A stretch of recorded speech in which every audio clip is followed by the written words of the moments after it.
Hey, it's Mega, aka the Art Messiah, here to save you from your art sins, and welcome back to another drawing tutorial.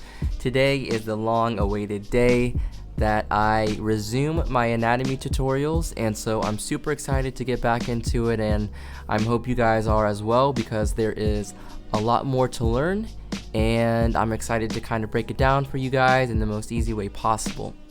So a quick announcement is that I will be doing these anatomy videos, and then during my live streams I will be answering questions if people have questions about, specific things about anatomy or how to practice or anything like that. But my aim today is to give you a good overview of what the torso looks like and how to draw it step by step. First of all, breaking it down into simple forms, and then understanding some of the skeleton, the bone structure, and then on top of that the muscle structure, to kind of make sure that everything is placed properly and proportioned properly. So if you are excited to get into this like I am, make sure to like and subscribe so you can stay notified when I'm posting these types of anatomy videos. And without further ado, let's go ahead and jump right into it. So first, we're going to start off with the front view, and to do so we're going to start off with an oval, which is going to pretty much represent the rib cage, and we're going to divide that oval into halves, both vertically and horizontally. This intersection point is going to be where the rib cage meets with the sternum, so I quickly dash that in. I also dash in the clavicle, which falls just a little bit below the top of that oval, and I show a little bit of the trapezius, but that's covered in my last video. At this point, we have some of the basic structure down. Now I'm just going to come in and detail out the rib cage structure a little bit, just to show you guys basically how the rib cage wraps around the torso. We're going to do that on the left side and the right side very quickly.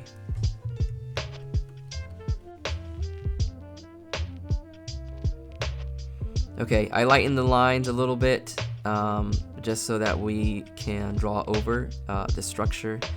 The first thing that I want to go in and do is the pectorals, which for me is just like a rectangular shape, and the edges are kind of rounded. Everybody's pectoral muscles are different, so don't feel that you need to be perfect in the shape of it. Now I'm going to go ahead and dash in basically the muscle fibers, and this helps you kind of understand both the form and also the way that the muscles are attached to the body. So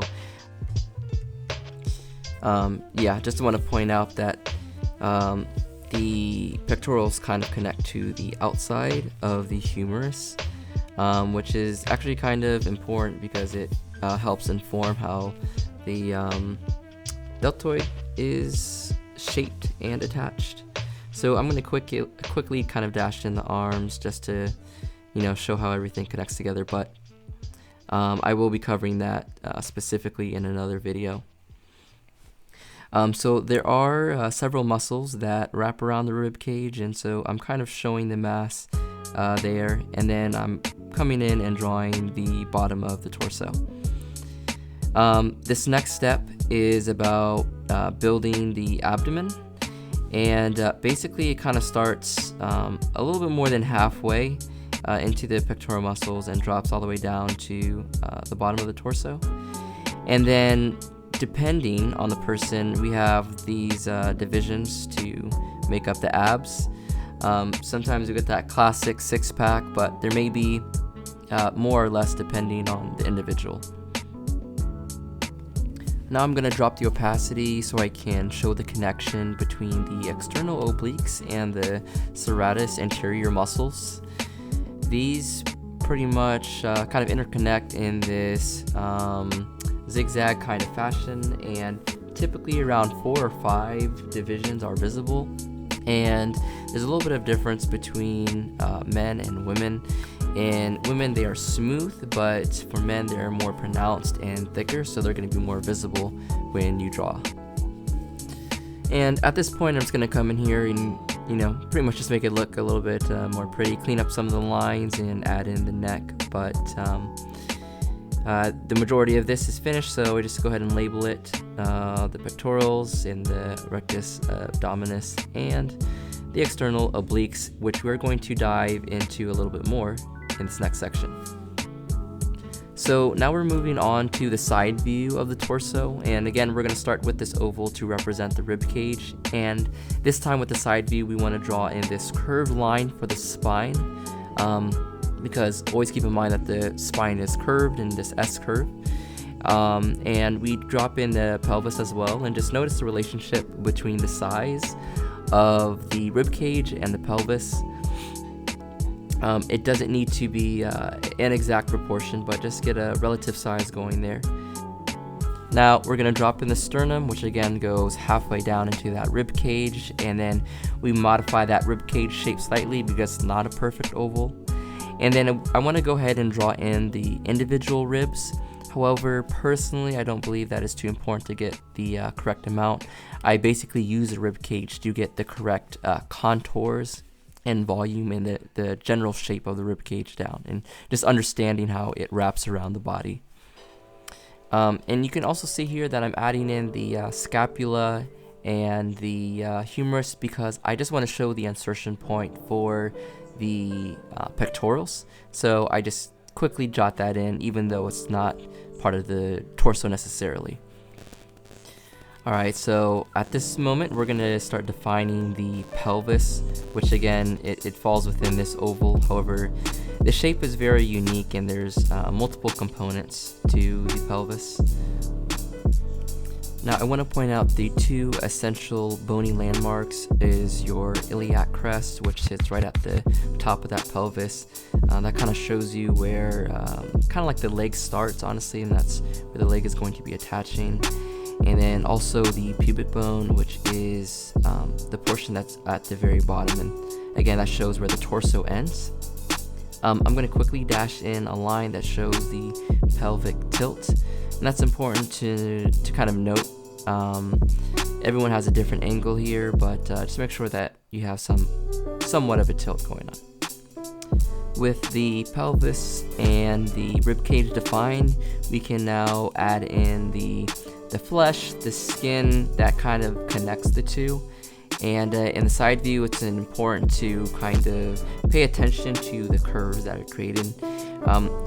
In the back, the curves curve inwards and then back outwards to go over the pelvic bone. And in the front, kind of something similar, but the planes are much more subtle. So I just want you to pay attention to that as you're drawing it, and I just put in the arrows to kind of show, the overall flow of what's going on here. And at this point, I'm going to add in some extra definition and details, such as the sacrum, and then also more accurately describe the spine a little bit. You kind of get these bumps and ridges on the back of the spine, and some of those are actually visible even when the skin is kind of stretched over it, so it's kind of important to know what's going on.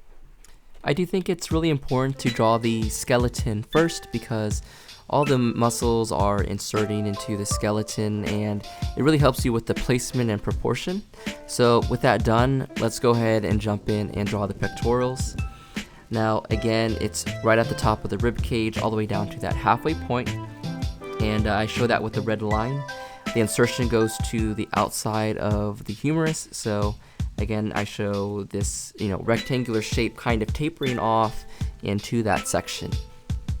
So our pecs are looking pretty defined. Let's go ahead and move into the external obliques. I like to start at the edge of the pectoris and kind of drop a line to the bottom of that rib cage, and that's the connection between the serratus anterior and external obliques.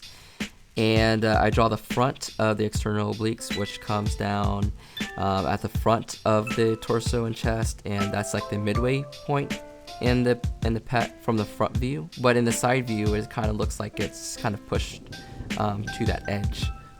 Now here at the bottom, you can see how the external obliques really rest right on top of that iliac crest, which is why I said it's a very important bony landmark. So we're going to go ahead and drop in that line right on the iliac crest, and we're also going to divide the external obliques into kind of an upper portion and a bottom portion. This is kind of important when you're going to draw the torso in movement, because that's where it's going to pinch, that's where it's going to stretch. So we're going to make sure we get that in there. From here, we can drop in the tendon that sits in between the external obliques and the abdomen. So I'm just going to draw on a red line to show that placement real quick. And then we can go ahead and start defining the abdomen, showing how the abs kind of go outwards, then inwards, then back outwards, and then curve back around into the pelvic bone. At this point, I'm going to add some simple shading and some labels so you guys can clearly see these different sections that I'm talking about.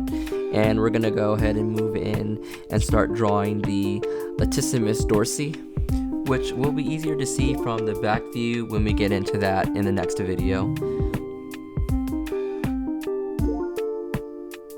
Again, I'm going to go ahead and add in some shading and some labels so you guys can see what's going on. And then we're just going to go ahead and clean this up a little bit so it looks a little bit prettier, but also so you guys can see exactly what it is that we are looking at. There are a few tips that I want to go ahead and mention as we're wrapping up this side view. The number one thing being is to remember to think about building the stuff in layers. So for example, we start off with the skeleton, and then we drew the muscles on top of the skeleton. And even within the muscle groups, you also have to think in layers. So for example, you have the external obliques connecting to the serratus anterior, but the latissimus dorsi lays on top of that. So just really pay attention to what's on top of what and those connections. Alright, so it's practice time. Once you've completed drawing the front torso and the torso from the side, it's time to actually practice what that looks like in motion. So again, I use 2 circles to represent the rib cage and the pelvis, and then I use 2 lines on either side to show the flesh that connects them. And this is where you show basically the twisting and the rotation. I quickly drop in just where the legs are placed, just as a little bit of reference.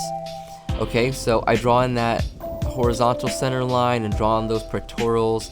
I draw those abs coming down from about the center of the chest. And then I go in and detail the serratus anterior connecting with the external obliques. And then I draw the individual divisions for the abs. And the placement of the belly button does sit a little bit below the rib cage. So what I like to do is actually feel that on my own body and about where that's located. When we're looking up at the body like we are now, just remember that the lines are going to be curved downwards like a sad face, because remember perspective. So just a quick note. Notice how in each of these illustrations I'm kind of building it up in the same way each time. I start with those circles to represent the ribcage and the pelvis, then I jump into connecting them together, and then I try to show where the pectorals are and then draw the abdomen from that. It's kind of important that you build the same way each time to get comfortable with what connects to what and your own method of really drawing and understanding anatomy. Now, sometimes this doesn't have to be the case. Sometimes you can start the drawing with something different, and that can help you experiment and come up with a new technique. But repetition and constantly studying the same thing over and over again at different angles is really going to help you understand how all these muscles insert into one another and insert into the skeleton. Okay, so that's the second one down, and we're gonna do just one more as practice. But for your guys' practice, feel free to do as many as you want, as many as possible. You know, do 10, do 50. Just studying the front and the side view and really understanding these muscles at these different angles and with different perspective and different compression and stretching and flexion. because that's really going to help your drawings become much more realistic. Okay, so I'm going to go ahead and just wrap it up with some final words. Again, this stuff doesn't come easy. It does take practice, but if you first study the anatomy and what's where, and then go in and do these motion studies, I think you're going to be golden. And I just want to mention one more time that I use Pose Maniacs, and I recommend you using Pose Maniacs as well, because they do have muscle diagrams and these different positions, which is really, really golden as a resource for an artist to use to understand and grow and to be able to draw anatomy. So with that being said, thanks for watching. Next time we're going to be covering how to draw the back, so stay tuned for that. Until next time, make sure to like and subscribe, and I'll be back with another video real soon.